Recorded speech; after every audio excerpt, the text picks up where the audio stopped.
입과 혀, 그리고 입술의 모든 것. 입은 옥지라고 한다. 황정경에서는 옥지의 맑은 물이 영근을 적신다라고 하였다. 주석에서는 옥지란 입이고 맑은 물이란 침이며 영근이란 혀다라고 하였다. 혀는 심장의 싹이다. 내경에서 말하길 심장과 통하는 구멍은 혀이다라고 하였다. 또한 심장의 기운이 혀와 통하기 때문에 심장의 기가 조화로워야 혀가 오미를 구별할 수 있다라고 하였다. 입술은 비장에 속한다. 내경에서는 말하길 비장은 입을 주관한다라고 하였고 비장과 통하는 구멍은 입이다라고 하였다. 난경에서 말하길 비장의 기운은 입으로 통하기 때문에 비장의 기가 조화로워야 오미를 구별할 수 있다라고 하였다. 내경에서 말하길 중앙의 황색은 비장과 통하고 비장은 입으로 구멍이 뚫려 있기 때문에 그 질병은 흔히 혀뿌리에서 나타난다라고 하였다. 병과 입맛. 열이 치성하면 입맛이 쓰고 한이 치성하면 입맛이 짜며 음식에 체한 지 오래되면 입맛이 시고 가슴에 열이 뭉쳐 괴롭고 초조한 증세가 있으면 입맛이 떫으며 허하면 입맛이 담담하고 황달이 있으면 입맛이 달다. 피로가 쌓이면 입에서 냄새가 나고 기가 엉기고 막히면 입이 헌다. 입안의 진액은 오장과 통하므로 오장 중 어느 장의 기가 지나치게 성하면 그에 해당되는 맛이 입에 나타난다. 간에 열이 있으면 입맛이 시고 간의 기가 비장의 기를 억눌러도 입맛이 시다. 심장에 열이 있으면 입맛이 쓰고 간혹 헌대가 생긴다. 간에 열이 담으로 전이되면 입맛이 쓰다. 내경에서 말하길 병이 생겨 입맛이 쓴 것을 담단이라고 한다.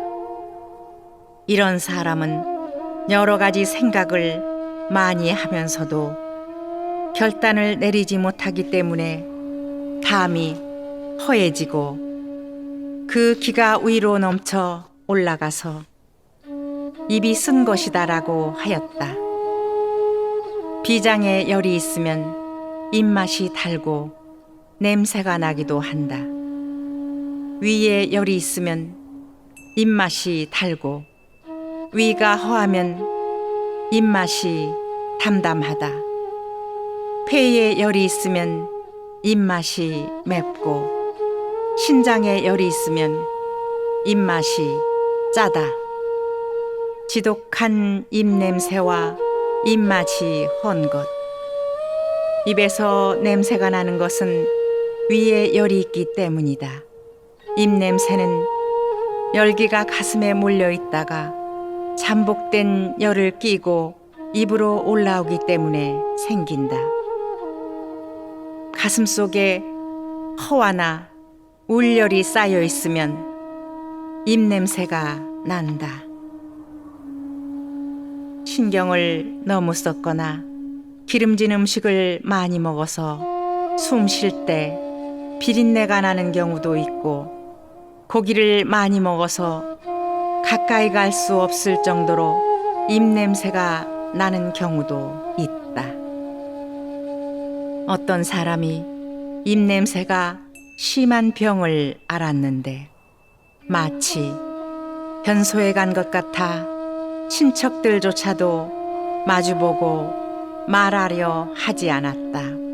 이에 장종정이 말하기를 폐의 금기운은 원래 비린내를 주관하는데 지금 폐의 금기운이 화기운의 억제를 받고 있다. 심장에 화기운이 냄새를 주관하므로 당연히 이와 같이 되는 것이다.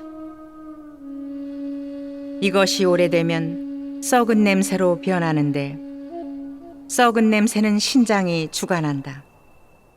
이것은 화기운이 극도에 달하면 도리어 수기운의 작용까지 겸하기 때문이다라고 하였다.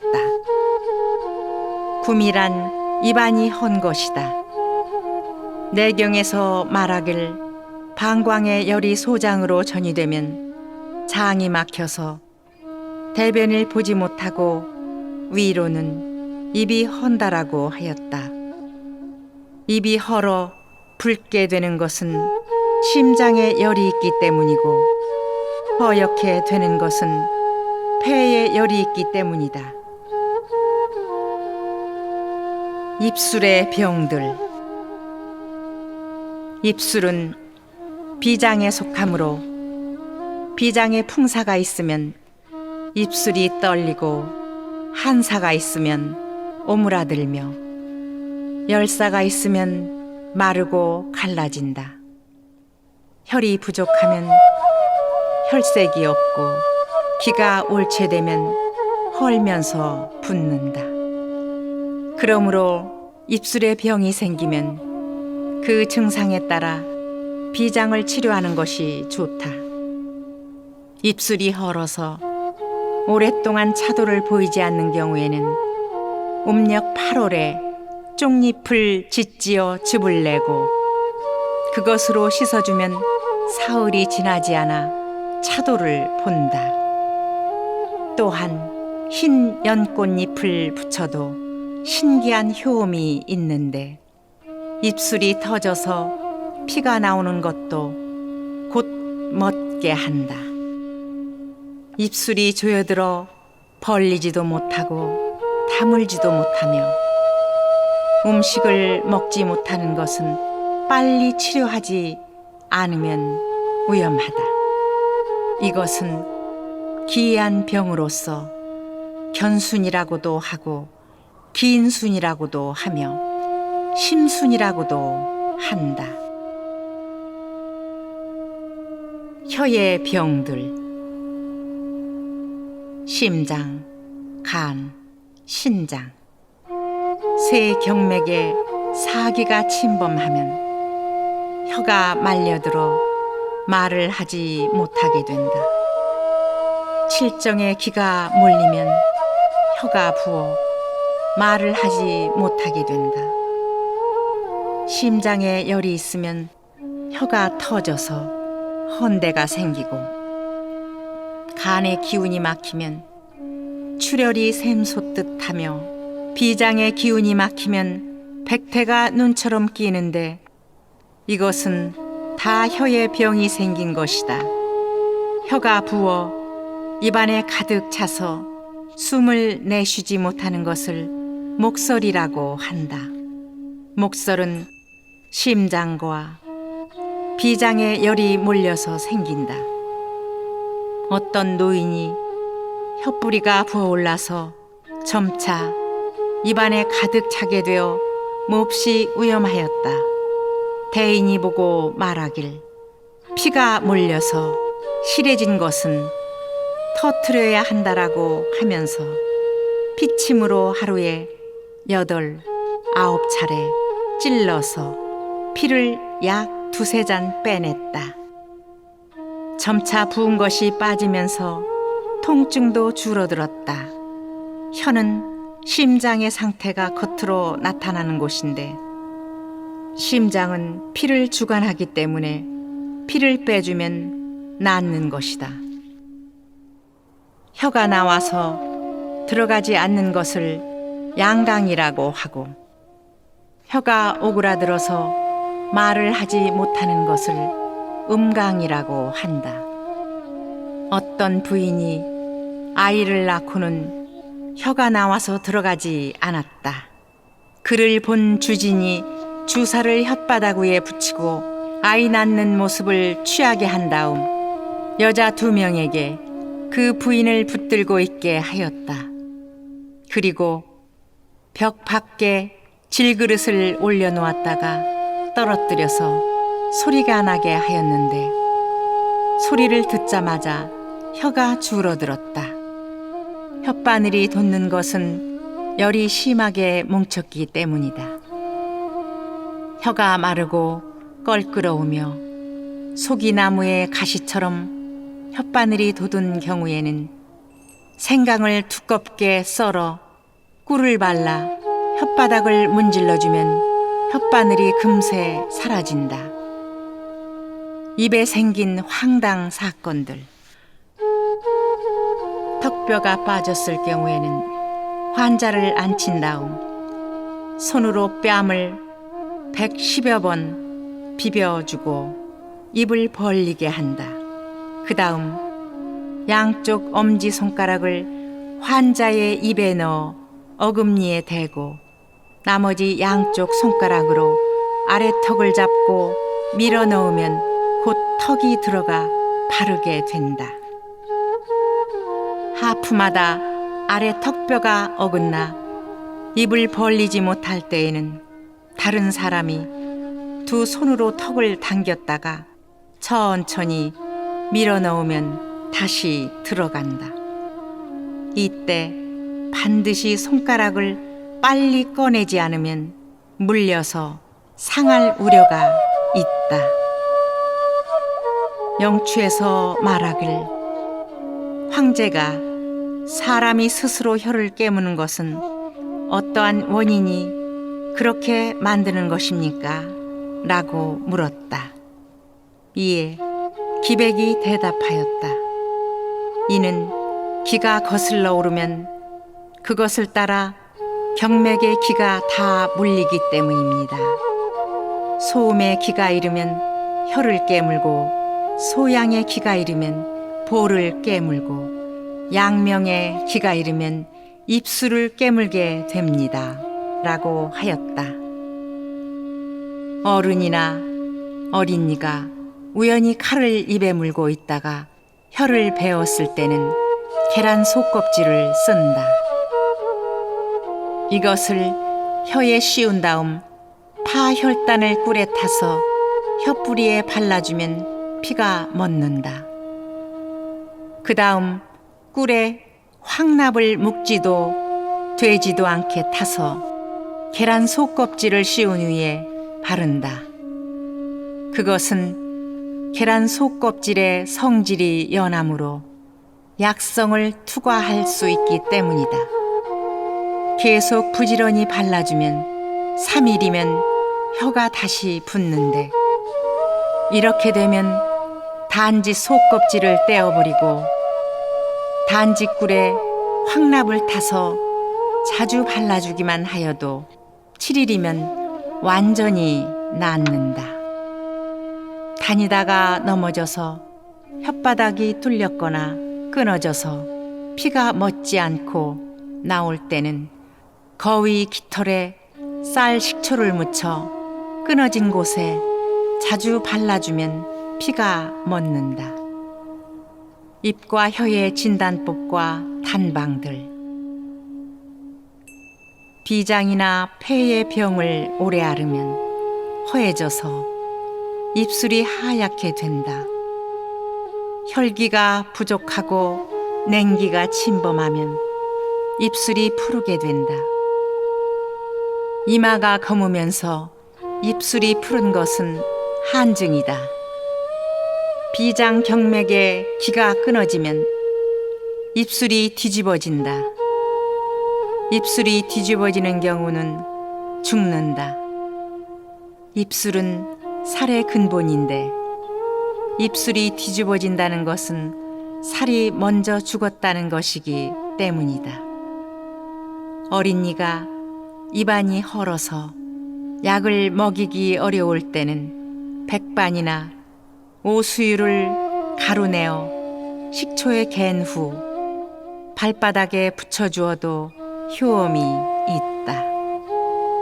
어린이의 입안이 헐었을 때는 박하즙으로 입 안을 씻어주고 수박물을 조금씩 먹인다. 어린이가 혀를 날름거리는 것은 비장에 미열이 있어서인데 혀로 통하는 낙맥을 약간 오그라들게 하였기 때문이다. 정화수는 입냄새를 치료한다. 이른 아침에 물을 떠서 입에 머금고 있다가 화장실에 뱉어버리는데 몇 번 하면 즉시 차도를 본다. 소금에 절인 매실은 입냄새를 치료한다. 늘 물고 있으면 입내를 향기롭게 해준다. 유자는 술을 마시는 사람의 입냄새를 치료한다. 늘 씹고 있어도 좋고 또한 달여서 물을 마셔도 좋다. 벌꿀은 입술과 입안이 헌 것을 치료한다. 늘 머금고 지낸다. 치아. 치아는 뼈의 정수다. 치아는 뼈의 여분으로서 신장에 영향을 받으며 숨이 드나드는 문이다. 그러므로 내경에서 말하기를 신장이 퇴약하면 치아가 빠지고 정기가 왕성하면 치아가 튼튼하며 허열이 있으면 치아가 흔들린다라고 하였다. 내경에서 말하기를 여자는 7세가 되면 신장의 기운이 왕성해지며 유치를 갈고 머리카락이 길게 자란다. 21세가 되면 신장의 기운이 충만해지므로 진화가 나와 자라고 모든 치아가 완전히 자란다. 남자는 8세가 되면 신장의 기운이 충실해지면서 머리카락이 길게 자라고 유치를 갈게 된다. 24세가 되면 신장의 기운이 충만해지므로 진화가 나와서 자라고 모든 치아가 완전히 자란다. 40세가 되면 신장의 기운이 해약해지기 시작하므로 머리카락도 빠지기 시작하고 치아가 마른다. 64세가 되면 치아와 머리카락이 빠진다라고 하였다. 치아는 각기 이름을 달리한다. 입 앞에 있는 2개의 큰 치아를 판치라 하고 그 양옆에 있는 긴 것을 아라고 하는데 통틀어 치라고 한다. 치아의 뿌리가 박힌 곳을 은이라 하는데 아상이라고도 한다. 치통의 세계. 치통은 의의 습열이 잇몸 사이로 올라갔을 때 마침 풍안에 감촉되거나 찬 것을 마셔서 습열이 몰리고 맺혀 밖으로 나가지 못하기 때문에 생긴다. 열로 인한 치통은 찬물을 싫어하고 냉으로 인한 치통은 뜨거운 물을 싫어하는데 차고 뜨거운 것을 다 싫어하지 않는 것은 풍으로 인한 치통이다. 한증일 때는 치아가 단단하게 고정되어 있으면서 아프지만 열이 심할 때는 치아가 흔들리고 잇몸이 드러나면서 통증이 멎지 않는다. 풍열통은 외부의 풍사와 내부의 열이 서로 부딪혀서 생기는 것이다. 이때는 잇몸이 붓고 아프며 고름이 나오고 악취가 난다. 풍냉통은 잇몸이 붓지도 않고 벌레도 먹지 않았는데 날이 갈수록 치아가 흔들리는 것이다. 열통은 위장에 열이 몰려서 잇몸이 붓고 문드러지며 역겨운 입냄새가 나는 것이다. 어떤 부인이 시통으로 몹시 고통스러워 하였는데 말을 타고 밖에 나가 서늘한 바람을 들이마셔야 통증이 멎었다. 그러다 집에 돌아오면 다시 아팠다. 이것은 의위경맥의 특별히 치성하기 때문이다.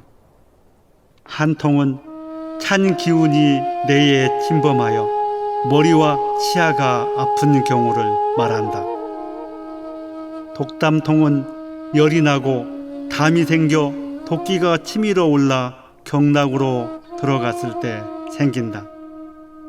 그 외적 증상은 가래가 많이 생기고 기침이 나는 것이다.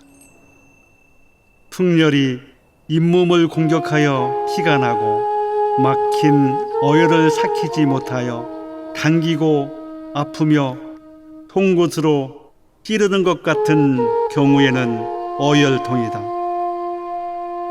음식을 먹은 다음 치아를 청결하게 닦지 않으면 치아 사이에 낀 찌꺼기가 썩어서 냄새가 난다. 오래되면 치아와 잇몸에 구멍이 생기는데 벌레가 그곳을 파먹게 된다. 벌레가 한 치아를 다 파먹은 다음에는 또 다른 치아로 옮겨간다. 이것이 충식통이다. 흔들리고 시큰거리고 벌레 먹고 치아가 흔들리는 것은 잇몸이 패여서 입뿌리가 드러난 것으로 신장의 원기가 허하기 때문이다. 사람이 신 것을 많이 먹으면 치아가 연해진다. 이것은 수가 목을 생하는 것으로 설명할 수 있다. 즉, 수 기운이 약해지면 목 기운이 시성하게 되므로 이렇게 되는 것이다. 벌레 먹은 치아를 치료하는 방법은 다음과 같다. 작은 기와 조각 위에 기름에 버무린 부추씨를 놓고 거기에 불을 피운 다음 물사발 위에 걸쳐놓고 깔때기 같은 것으로 덮는다. 그 다음 벌레 먹은 치아를 깔때기 구멍에 대고 연기를 또여주면 이 속에 있던 바늘 같은 벌레들이 다 물사발 안에 떨어지는데 누차 효험을 보았다. 부추를 뿌리채로 깨끗하게 씻고 짓지어 집에 있는 소나무 널빤지에 통진과 섞어서 아픈 쪽 뺨에 바르고 종이를 붙인다. 2시간 정도 있다가 떼어보면 가는 실 같은 벌레가 통진 위에 나와 있는데 이와 같이 하면 뿌리까지 뽑을 수 있다. 치아를 튼튼하게. 여러 가지 양생법 가운데 치아를 양생하는 것보다 우선시되는 것은 없다.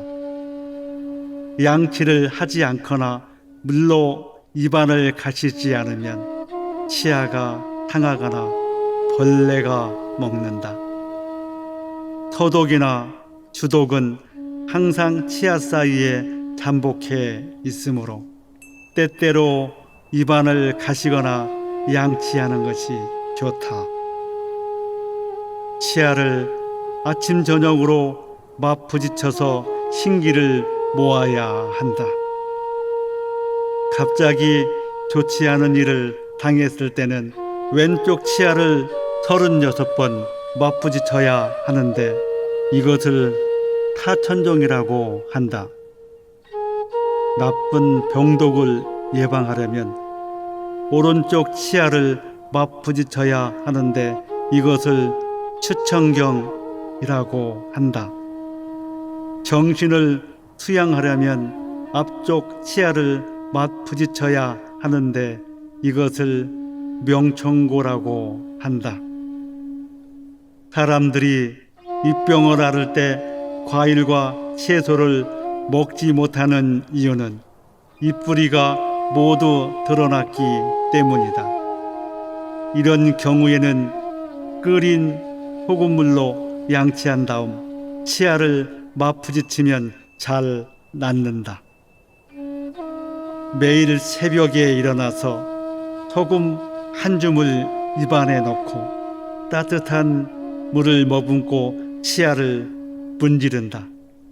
그 다음 치아를 100번씩 맞부딪히는 것을 계속하면 닷새가 지나지 않아 치아가 단단해진다. 음식을 다 먹은 뒤 곧 진한 찬물로 입안을 가지면 지저분한 기름기가 빠져 비위에 무리가 가지 않는다. 치아에 고기가 낀 것은 찬물로 입안을 가시면 저절로 빠져나오니 번거롭게 이를 쑤실 필요가 없다. 치아는 성질이 쓴 것을 좋아하므로 찬물을 마시면 치아가 점차 튼튼해지고 충치도 저절로 낫게 된다. 음식을 먹은 뒤에 양치를 몇 번 하면 충치가 생기지 않는다. 양생가는 새벽에 일어나서 치아를 맞부딪히기 때문에 일생 동안 입병이 생기지 않는다. 어떤 사람이 중년이 되어 풍병에 걸렸는데 늘 소리가 나도록 위아래 치아를 맞부딪혔다. 그로 인해 120세까지 살았다.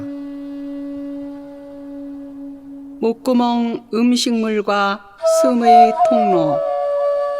내경에서 말하길 후는 호흡을 주관하여 하늘의 기운과 통하고 이는 음식물을 받아들여 땅의 기운과 통한다라고 하였다. 공기를 들이마시는 곳이 호이고 음식을 넘기는 곳이 인이다. 인의 사만과 이어지며 위와 통해 있기 때문에 그것을 통해 음식물을 삼키는 것이다. 후는 오장과 통하여 폐와 연결되어 있기 때문에 그것을 통해 숨을 들이마시는 것이다. 이와 같이 그 경계가 아주 명백하다.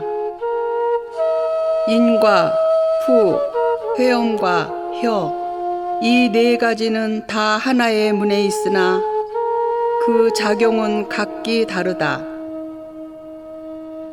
회음은 인과 후의 위에서 열고 닫는 것을 조절한다. 회음이 후를 덮으면 음식이 내려가고 후를 덮지 않으면 숨구멍이 열린다. 반드시 혀가 입천장에 닿아야 회음은 숨구멍을 열 수 있다. 이 네 가지는 서로 도우며 작용해야지 하나라도 빠지면 음식을 먹을 수 없게 된다. 목구멍의 병들. 인후의 병은 모두 하열에 의한 것이다.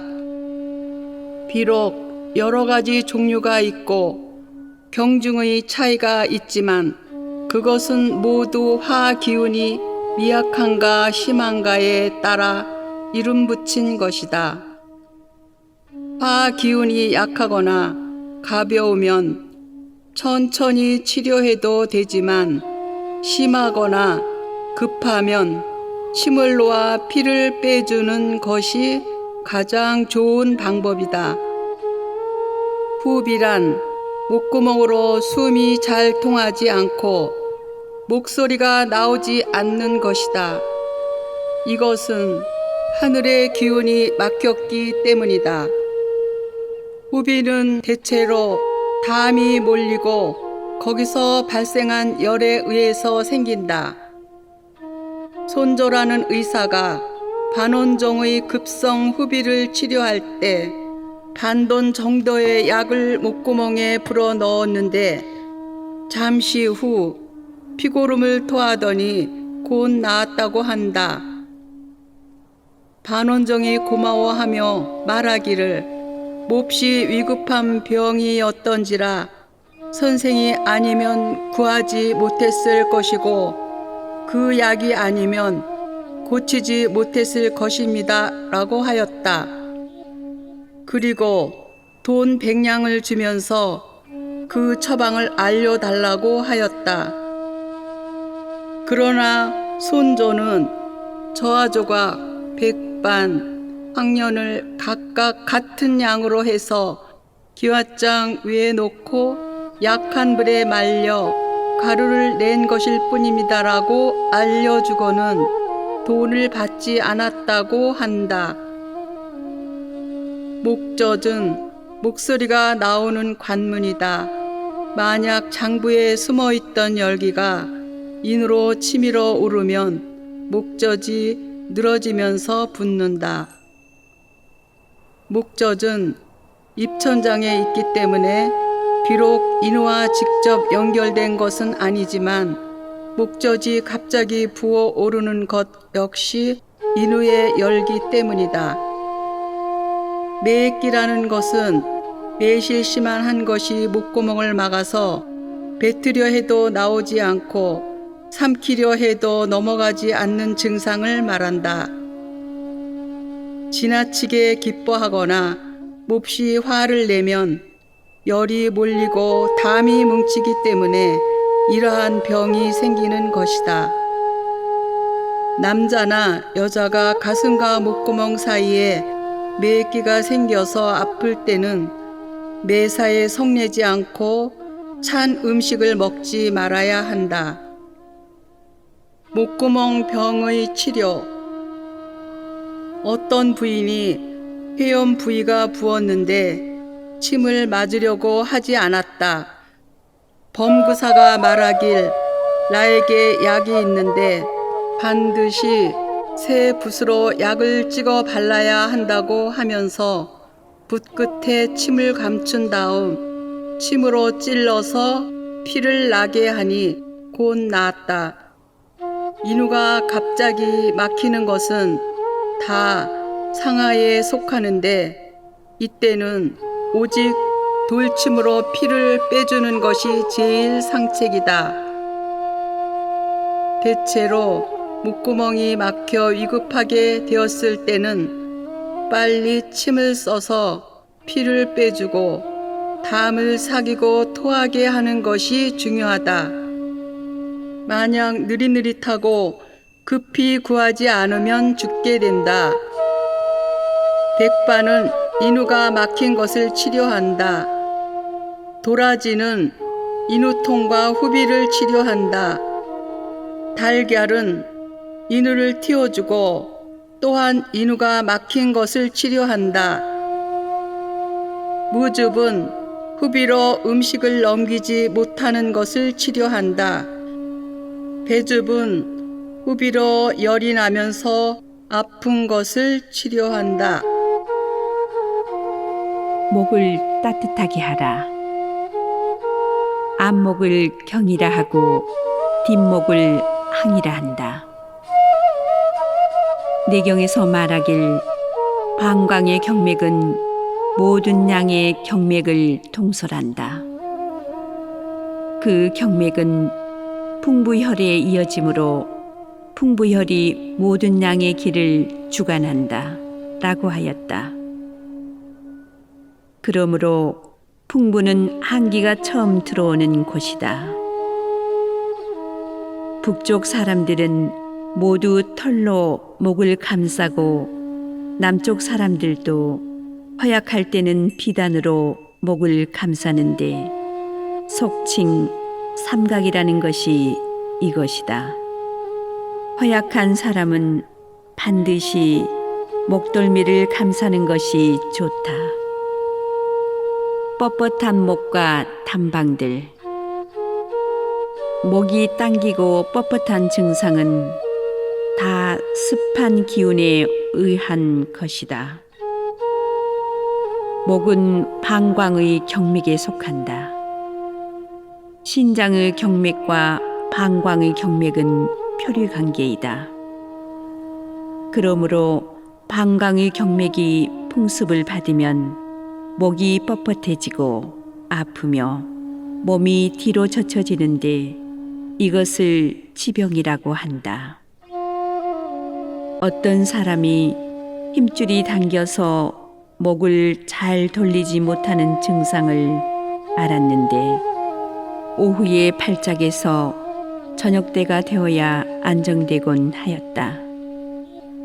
내가 말하길 이 병은 반드시 발에서부터 생긴 것이다. 방광의 경맥에 속하는 근육과 힘줄은 발에서 시작되어 목까지 이른다.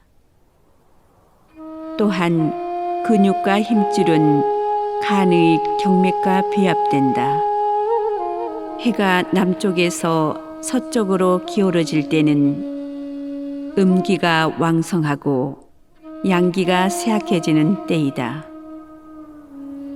용보 필법에서는 해가 남쪽에서 서북쪽으로 기울어질 때는 신장의 기운이 끊어지고 간의 기운이 약해진다라고 하였다.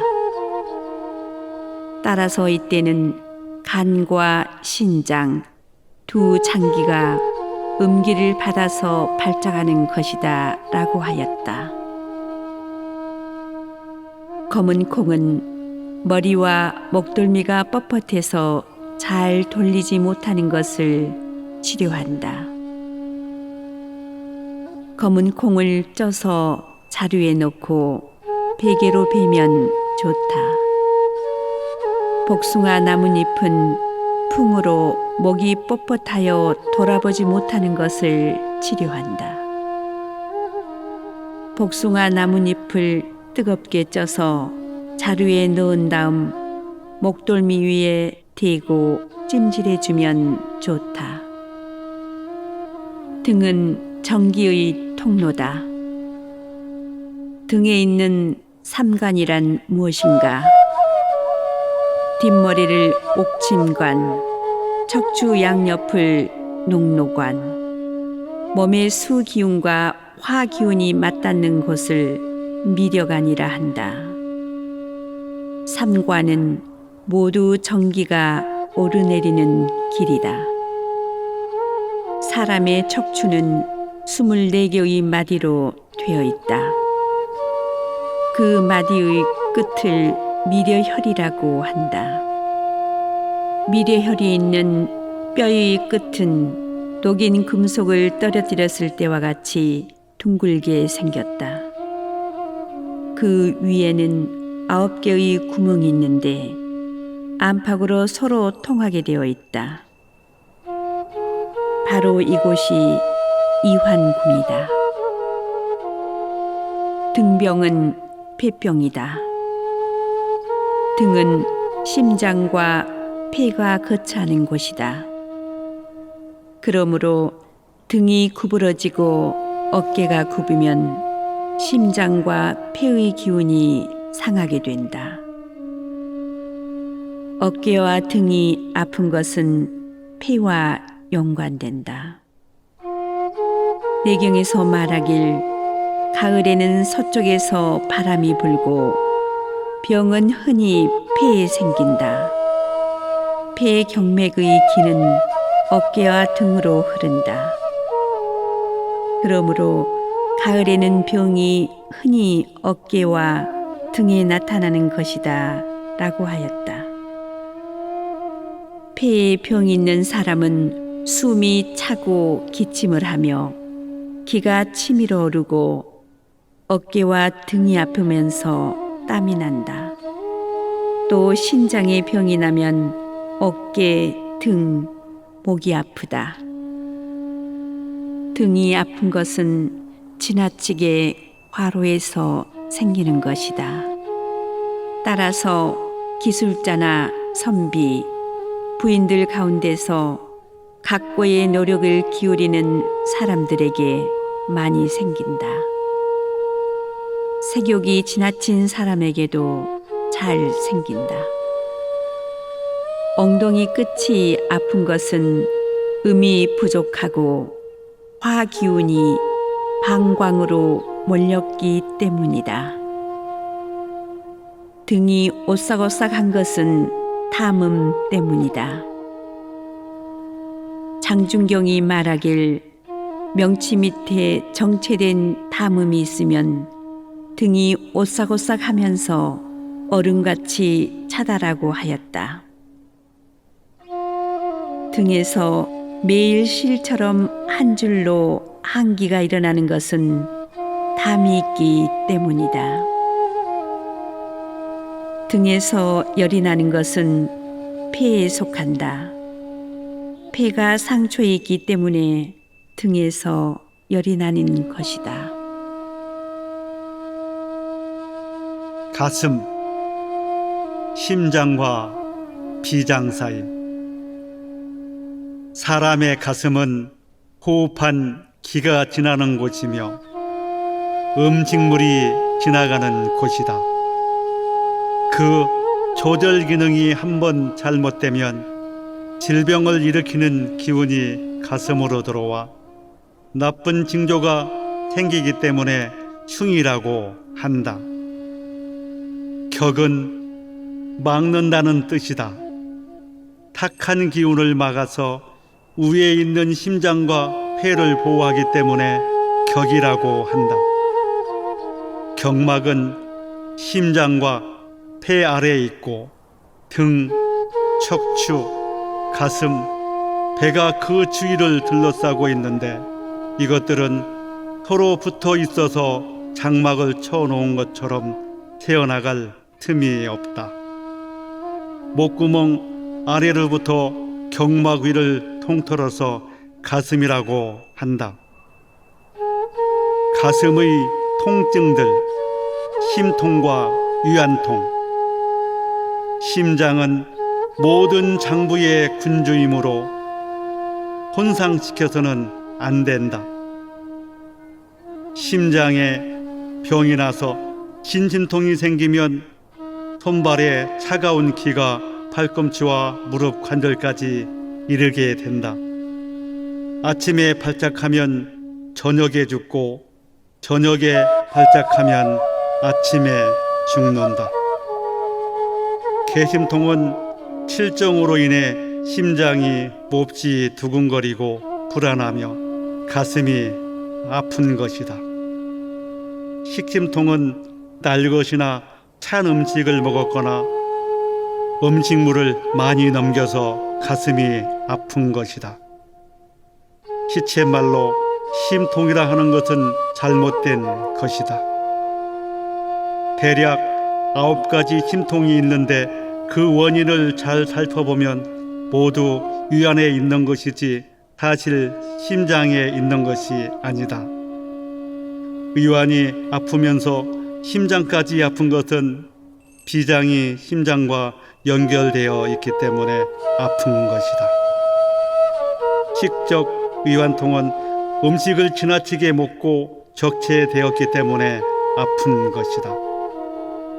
담음 위안통은 윗속에 담음이 돌아다니기 때문에 아픈 것이다. 뱃속에서 꼬로록 소리가 나며 손발이 차고 아프다. 허리, 무릎, 등, 옆구리가 당기면서 통증이 나타난다. 어열 위안통은 심장이 아프고 맥이 매끄럽지 않게 뛰는데 이는 어열이 있기 때문이다. 또한 심장의 통증이 발작했다 멎었다 하고 뜨거운 물을 마시면 딸꾹질을 하게 되는 것도 어열이 있기 때문이다. 가슴이 답답하거나 아프거나 흉비란 가슴이 더부룩하고 답답하여 편안하지 않은 것이다. 비증을 치료하는 가장 좋은 방법은 소화시키고 보하는 것이다. 경솔하게 토하게 하거나 설사를 시켜서는 안 된다. 찜질하는 방법도 있다. 생강 한 근을 짓지어서 즙을 내고 따로 보관해 둔다. 남은 찌꺼기를 뜨겁게 볶아서 천에 싼 다음 가슴과 옆구리를 찜질해 두면 통증이 시원하게 없어진다. 생강이 식으면 생강즙으로 버무려 볶은 다음 찜질해 둔다. 열이 뭉쳐서 생긴 것이면 볶지 않고 쓴다. 가슴이 그득하면서 통증이 없는 것을 흉비라 하고 통증이 있는 것을 결흉이라고 한다. 결흉의 증상은 명치 부위가 단단하고 아프며 답답하고 물도 넘기지 못하는 것이다.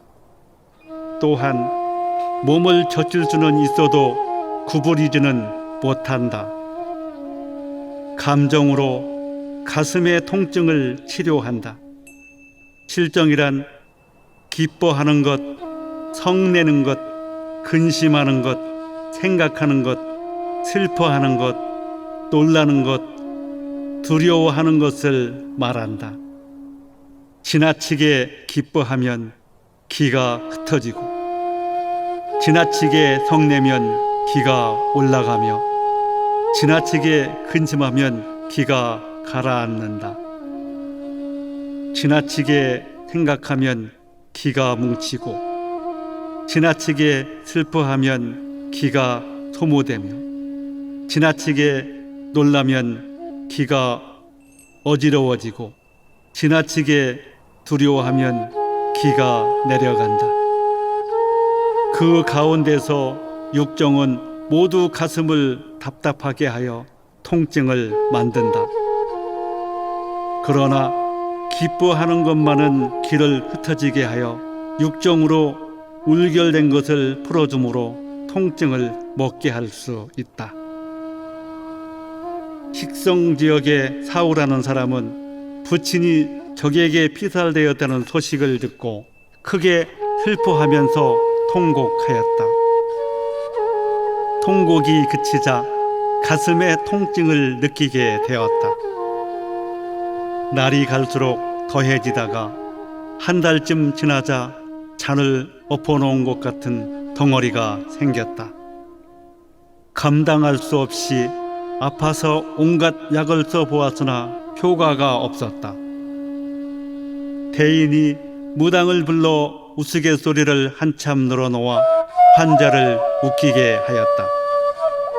환자가 웃음을 참지 못해 고개를 돌리며 벽을 향해 웃을 정도로 웃기게 하였더니 며칠이 지나 가슴에 맺힌 덩어리가 모두 없어졌다. 대인이 말하길 슬픔이 지나치면 기가 뭉치고 기뻐하면 기가 흩어진다라고 하였다. 또한 기뻐하는 것은 슬퍼하는 것을 이긴다. 내경에는 이미 이러한 방법이 있다라고 하였다. 가슴을 편안하게 해주는 단방들. 소금은 급성 위안통이 생겨 약이 없을 때 사용한다. 소금을 칼 끝에 놓고 벌겋게 달군 다음에 물속에서 담금질한다. 뜨거울 때 그 물을 마시고 담은 물을 뱉어내게 하면 곧 낫는다. 생강을 바나와 같이 달여 먹으면 명치 아래가 갑자기 아픈 것을 치료한다. 벌꿀은 갑자기 일어난 심통을 치료한다. 꿀과 생강즙을 각각 한 옵씩 물에 타서 단번에 먹으면 곧 멎는다. 참기름도 심통을 치료하는데 냉증이나 열증을 가리지 않는다. 참기름 한 옵을 생으로 먹는다. 부추즙은 가슴이 더부룩하고 명치가 몹시 아프거나 아픈 것이 등으로 전해져 죽으려 하는 것을 치료한다. 짓지어서 주벌내어 먹이면 가슴 속에 있는 나쁜 피를 토하고 낫는다.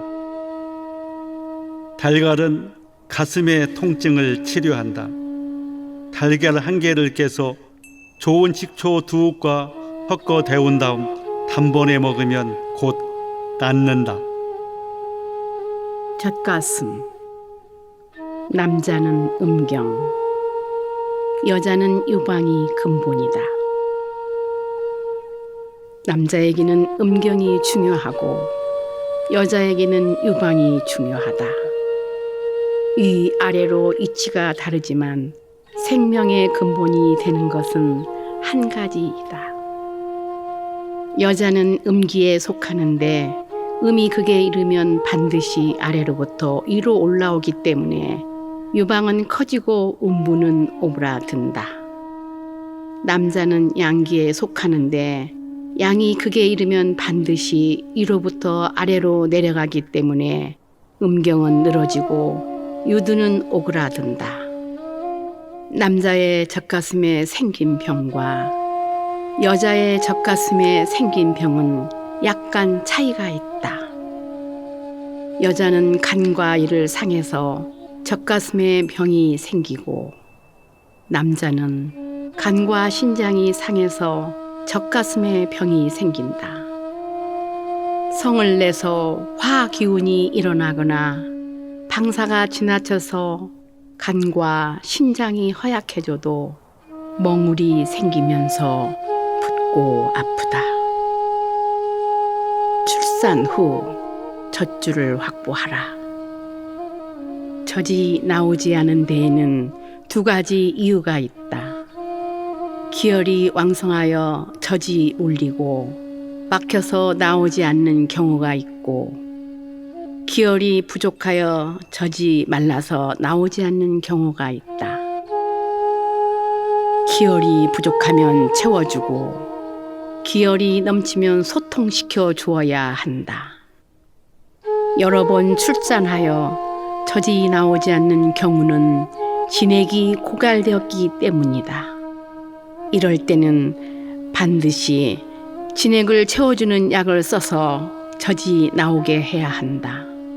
젖이 나오더라도 많이 나오지 않는 경우는 반드시 경락을 통하게 하는 약을 써서 젖이 돌게 한 후 고깃국을 먹어 젖이 계속 나오게 해야 한다.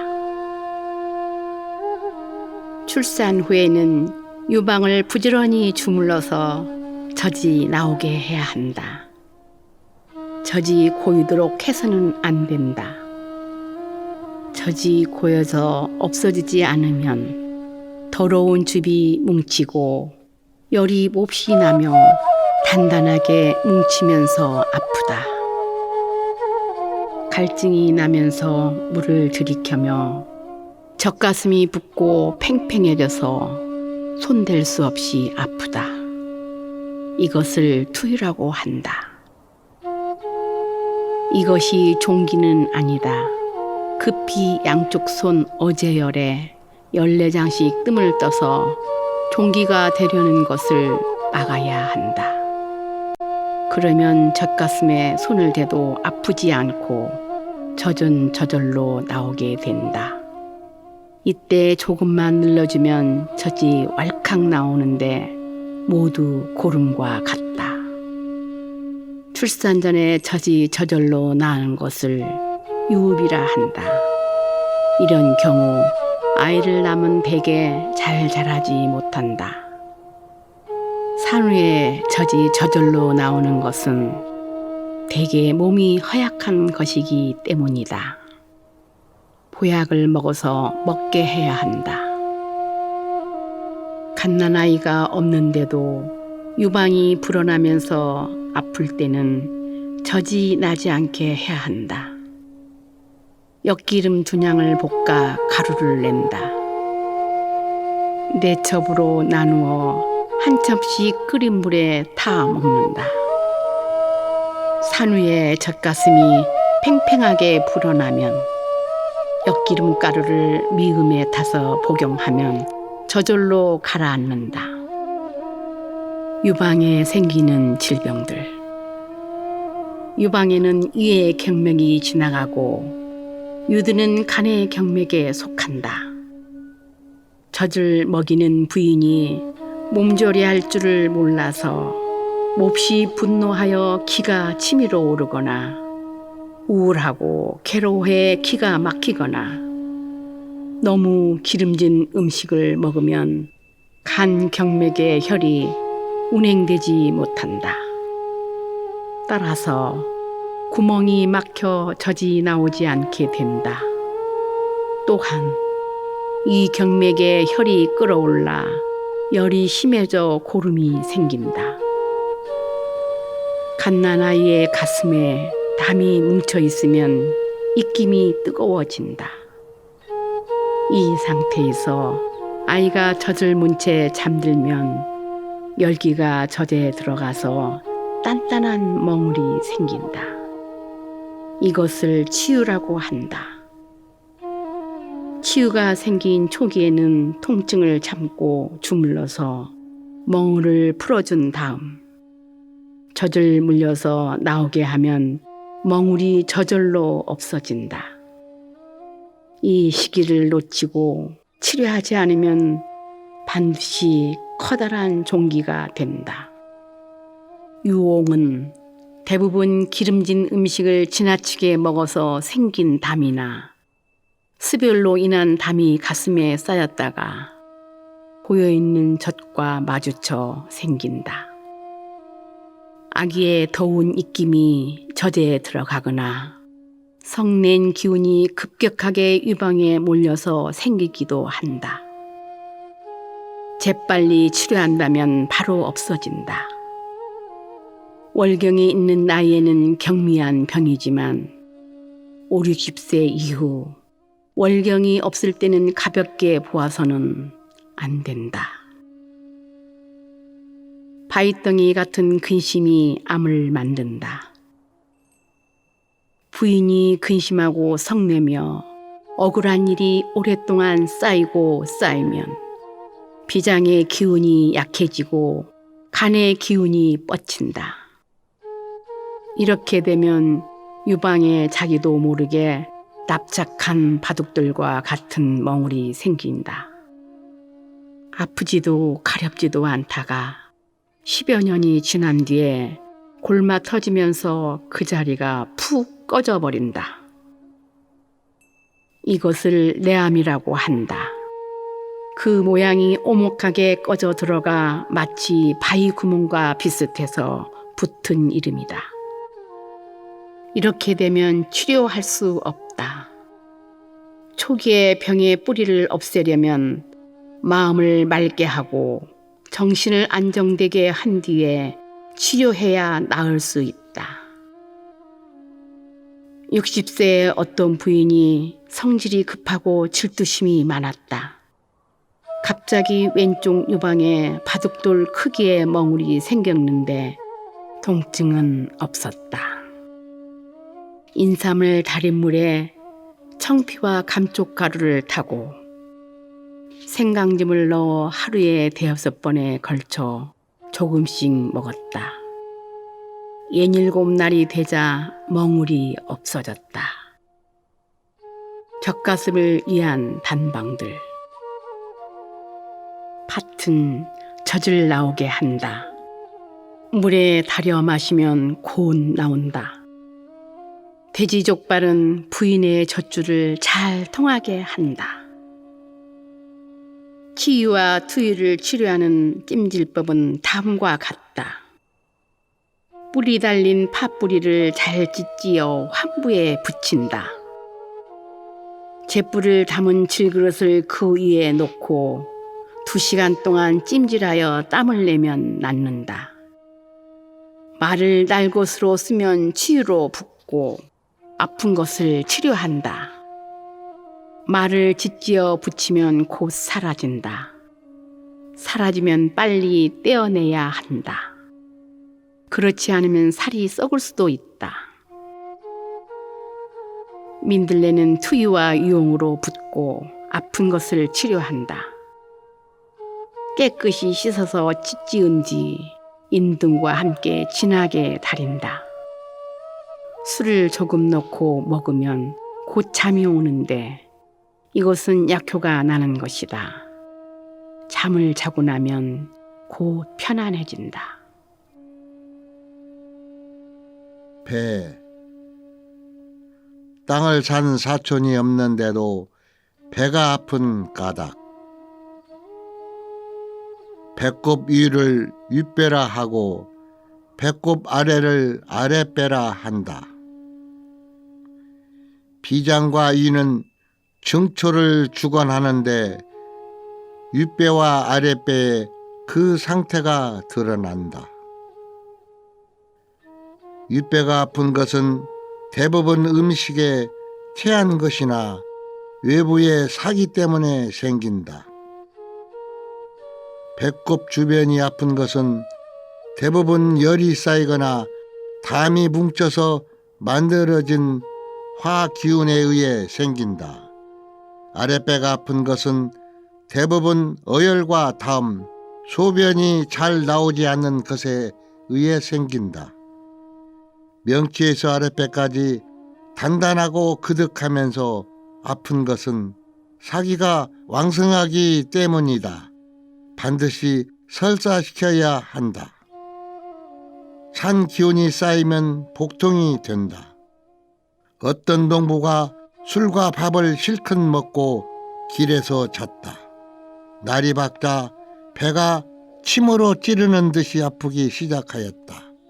온갖 약을 써보았으나 효과가 없었다. 나중에 지인을 만나 화재치도산이라는 약을 얻었다. 그 약을 따뜻한 술에 타서 몇 번 복용하자 곧 나았다. 이것으로 바람과 찬 이슬 기운이 이에 들어갔다는 것을 알 수 있다.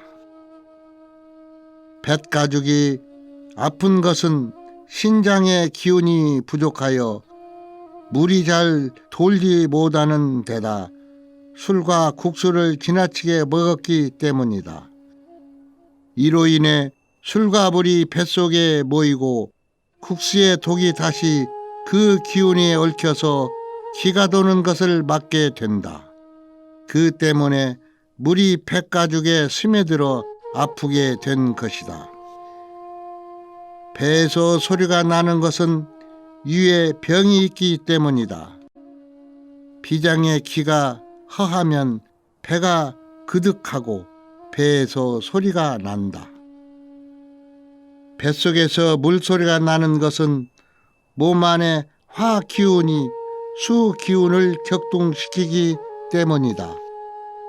화기운은 올라가려고 하고 수기운은 내려가려고 하기 때문에 서로 부딪히면 소리가 나는 것이다. 복통의 치료법과 단방들. 복통에는 대체로 설사를 시켜서 막힌 기운을 통하도록 해야 한다. 막힌 기운이 통증을 유발하기 때문이다. 통증이 심할 때는 장부를 통하게 하면 낫는다. 병의 초기, 즉 원기가 아직 부족하지 않을 때는 반드시 심하게 설사를 시켜야 한다. 이것이 통용하는 방법이다. 소금은 배가 불러오르고 아프면서 거북하고 답답해서 죽을 것 같은 경우에 사용한다. 몹시 짜게 끓인 소금물 한두 사발을 단번에 마셔서 토하게 하거나 설사시키면 낫는다. 쑥은 명치 밑에 사기가 들어가 아픈 것을 치료한다. 짓지어 낸 즙을 마신다. 마른 쑥이면 진하게 달여 먹는다. 도라지는 뱃속이 그득하고 아픈 것을 치료한다. 썰어서 진하게 달여 먹으면 효과가 있다. 파미똥은 배가 냉하여 아픈 것을 주로 치료한다. 진하게 달여 먹거나 또는 잘게 썰어서 소금을 넣고 볶아 뜨겁게 찜질하여도 좋다. 배꼽. 몸의 중심은 배꼽이다. 재라는 것은 가지런하다라는 의미이다. 이는 상하의 길이가 같음을 말하는데 몸의 절반이 바로 배꼽에 해당된다는 것이다. 팔을 하늘로 뻗고 발을 땅에 디딘 상태에서 줄로 재보면 중심이 바로 배꼽이다. 하단전은 배꼽에서 세치 아래 사방 네치 범위이다. 척추에 붙어 있으며 양쪽 신장 사이에 있다. 왼쪽은 청색, 오른쪽은 백색, 위는 적색, 아래는 흑색, 가운데는 황색을 띈다. 이것을 대해라고 하는데 정과 혈을 저장하고 있다. 12경맥은 모두 생기의 근원에 닿아 있다. 생기의 근원이란 신간 동기를 말하는데 바로 하단전을 가리킨다. 이것을 오장육부의 근본이 되고 12경맥의 뿌리가 되며 호흡의 문이자 3초의 발원지가 된다. 생명연장의 비밀. 사람의 배꼽은 생명이 처음 생길 때 아버지의 정과 어머니의 혈이 서로 응결되어 생긴다. 태아가 어머니의 뱃속에 있을 때 어머니가 숨을 내쉬면 태아도 숨을 내쉬고 어머니가 숨을 들이쉬면 태아도 숨을 들이쉰다. 태아의 탯줄은 마치 꽃과 열매가 나뭇가지에 달려 있을 때 꼭지로 통하는 것과 같다. 태아가 태어난 후에는 입을 통해 호흡하여 배꼽문은 저절로 닫힌다. 다 성장한 후에는 밖으로 정신을 소모하고 안으로는 날 것과 찬 것에 상하여 진기가 제대로 돌아가지 못한다. 이때 연수단으로 배꼽에 더운 김을 써여 꼭지를 고밀하게 해주는 것은 물을 주고 흙을 북돋아 초목이 잘 자라게 하는 것과 같다. 사람들이 늘 이 방법으로 배꼽을 훈중하면 영유가 조화되고 정신이 안정되며 추위와 더위가 침범하지 못하고 몸이 가벼워지고 건강하게 되니 그 안에 신령스럽고 오묘한 기운이 깃들어 있다고 할 수 있다.